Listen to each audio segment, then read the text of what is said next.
صدر علی وقار معزز سامعین، جشن آزادی کے موقع پر ایک سوال میرے کانوں کے پردوں سے ٹکرا کر میرے ذہن میں ابھرتا ہے، کیا ہے پاکستان؟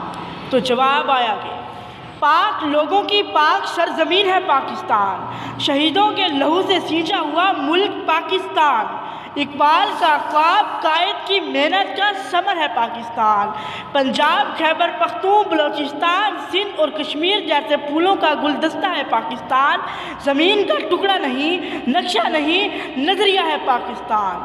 جناب صدر، میرا شجرہ نصب ہے پاکستان، میری شان، میرا وقار، میری پہچان ہے پاکستان۔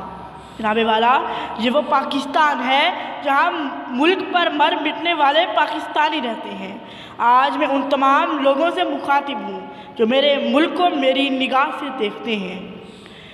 تیرا پاکستان ہے، یہ میرا پاکستان ہے، اس پہ دل قربان، اس پہ جان بھی قربان ہے۔